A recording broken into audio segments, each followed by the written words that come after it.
Okay, we are starting our functions unit, and this is packet number 1, Introduction to Functions. A function is any rule that assigns exactly one output value, so that's one y value, for each input value, which is our x value. So one y value assigned to each x value. These rules can be expressed in different ways, the most common being equations, graphs, and tables of values. We call the input variable our independent variable, which will be our x value, and our output variable, which is our y value, our dependent variable. An internet music service offers a plan whereby users pay a flat monthly fee of $5 and they can download songs for 10 cents each. That $5 monthly fee is constant.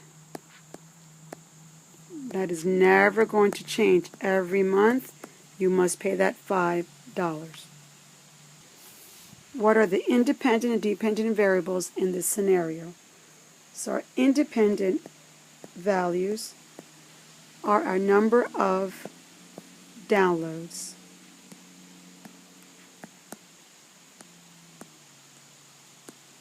And what are we downloading? We are downloading songs. Our dependent variable is what we are being charged. So the amount charged. And that's in terms of dollars and cents.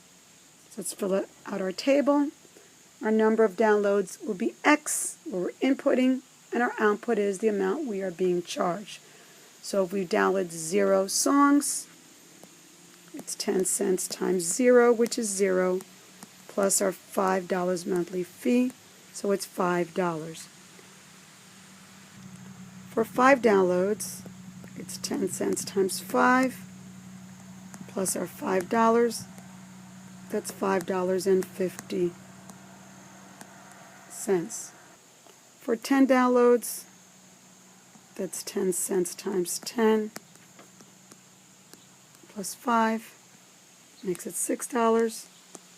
For 20 downloads, that's 10 cents times 20, plus 5, $7. So if we let the number of downloads be represented by the variable x and the amount charged be represented by the variable y, the equation that models y as a function of x is y is equal to 0.10x, which is our 10 cents for every download, plus 5, our $5, which is our flat monthly fee. We're going to use this equation to graph the function for all values of x in the interval x is less than or equal to 40 and greater than or equal to 0. We're going to use our graphing calculator. So we're going to go to y1,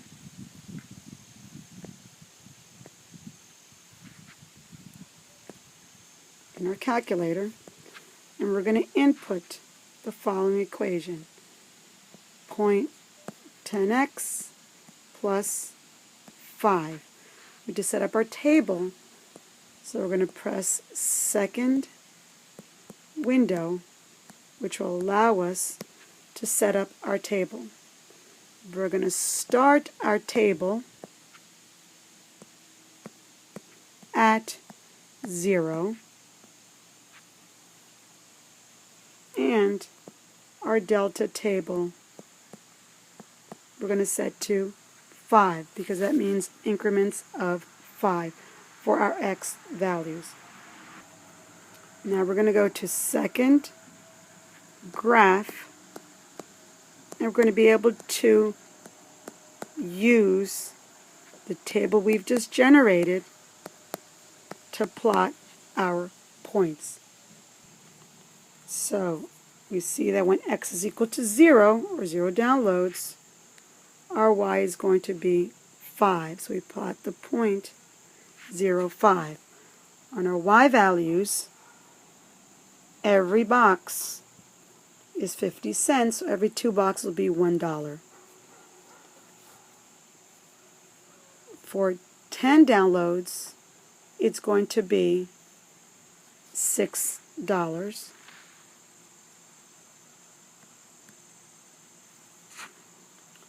For 20 downloads, it's going to be $7.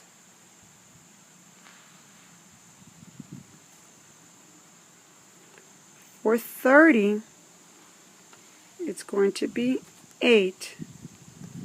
And then when you scroll down your graphing calculator to see 40, 40 is going to be $9. And using a straight edge, so your ID card or ruler, not freehand, we're going to draw our line. There are no arrows needed because we're going from the interval x is equal to 0 to x is equal to 40. And now we're going to label our graph with our equation, 0.10x plus 5.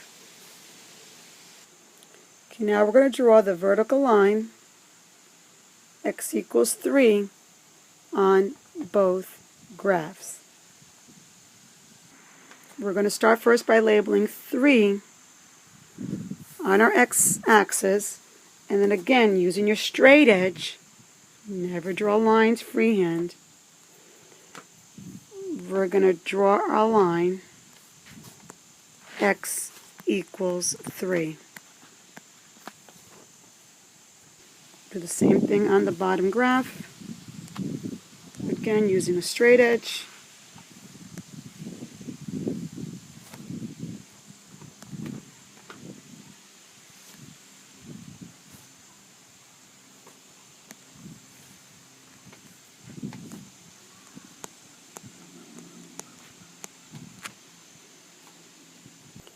So we're going to give all output values for each graph at an input of 3. So in relationship A, when x equals 3, our input value, what are our output values going to be? So let's look at our graph and find our points of intersection. So we can see the vertical line intersects our graph in 2 points. That first point is going to be 3, 4, and our second point is going to be 3, negative 4. So for relationship A, when x equals 3, we have 2 output values. Y is equal to 4, and y is equal to negative 4. Now let's look at relationship B. Again, when our input value is x is equal to 3, let's look at our graph and find what our value for y will be. So if we look at our graph, here is our point of intersection. It's the point 3, negative 2. We only have one point of intersection. So in relationship B, when x is equal to 3, y is equal to negative 2. One output value for that input value. Explain which of these relationships is a function and why. Well, B is a function because exactly one output value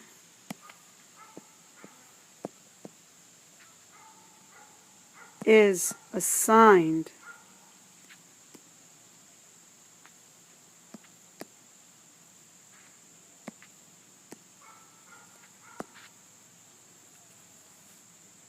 to each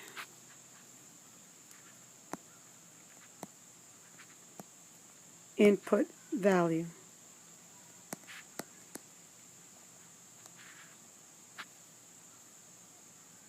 You may recall from Algebra 1, this is what we call the vertical line test. Our graph is a function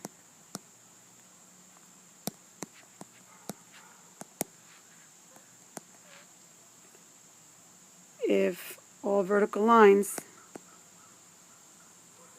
intersect our graph in only one point. Okay, let's look at the graph of y is equal to x squared minus 4x and state this function's y-intercept. What is a y-intercept? Where our graph intersects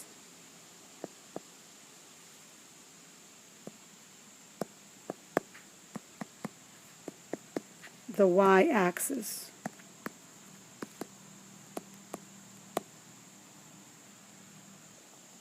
So let's look where our graph intersects the y-axis.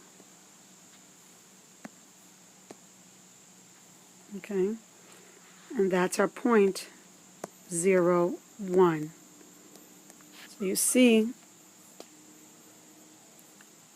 when a graph intersects the y-axis, that is your y-intercept, and the value of x will always equal to 0 on the y-axis. So our y-intercept is going to be the point 0, 1. Between what two consecutive integers does the larger x-intercept lie? So let's look at our intercepts that are on the x-axis, and let's plot those points. Here is one of our x-intercepts, and here is the second. They want to know the larger of the two, which will be that intercept there. And between what two consecutive integers does that lie? And you can see you've got the number 3 here and the number 4. So it is between values 3 and 4. Now draw the horizontal line, y equals -2 on this graph. So let's mark the value of -2 on our y-axis. And again, using our straight edge, let's draw the horizontal line. Y is equal to -2.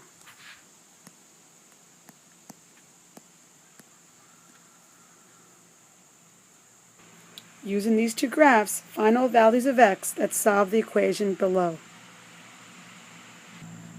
So what we're going to look for is our points of intersection.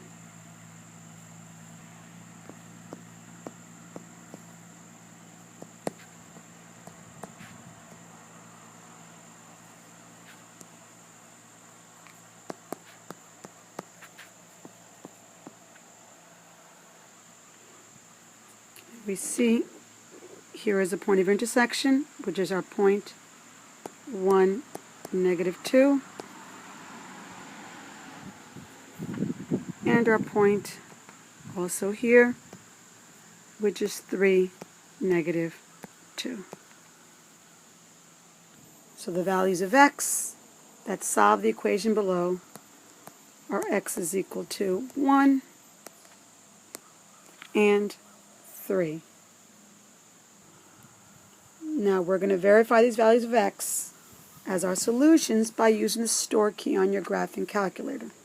So let's first take out our calculators, and we're going to input the number 1, which is one of our solutions. Then we're going to look for the key that says STO, represents store. An arrow will show up on your calculator. Then you're going to press your X key, and then your Enter key, and your calculator will then show a 1. Now we're going to input x squared minus 4x plus 1. Again, press Enter, and your calculator screen will read -2. So we've checked that solution. Now we're going to input 3 store x. Again, enter. And you can do two ways. You can enter x squared minus 4x plus 1, but to save time, if you press second enter twice, the expression x squared minus 4x plus 1 will show up on your calculator, at which point you're going to press enter, and negative 2 will also show. So we've checked that also as our solution. Okay, a relation is a set of ordered pairs. Examples of relations are the following coordinates: 1, 2, 3, 6, 7, 4, 5, 2.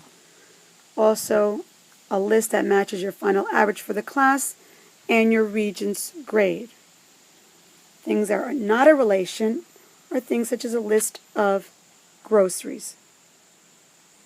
A function is a relation in which no two ordered pairs have the same first element. So for every x coordinate, there's only one x coordinate. Things that are functions: 1, 2, 3, 4, 5, 6, 7, 8, 1, 2, 3, 2, 4, 3. So the x values do not repeat. However, the y values may repeat. You could see here your y values repeated, but your x values did not repeat, so they are still functions. Things that are not a function are 1, 3, 2, 3, and 1, 5, because your x values of 1 did repeat. Which of the following sets is not a function? So read through all 4 of them. You can pause this and then resume it, and you will see that choice 3 is not a function because your x values of 3 are repeated. Which of the following sets is a relation? You can't have a list of numbers or a list of objects or an equation. It is choice 3. Is the following a function? Let's set up our ordered pair of this mapping. We have 1, 3. We have 2, 7. And 3 looks like goes with 3. Our x values do not repeat, even though our y values do. So yes, it is a function. Draw a mapping of a relation from set A to set B that is not a function, and explain why the relationship you drew is not a function. So to not be a function, you want the values in set A to repeat. So there are numerous examples we can choose. I would choose one with A, and if I go 1 with B, I've repeated, and then I could do 2 with C,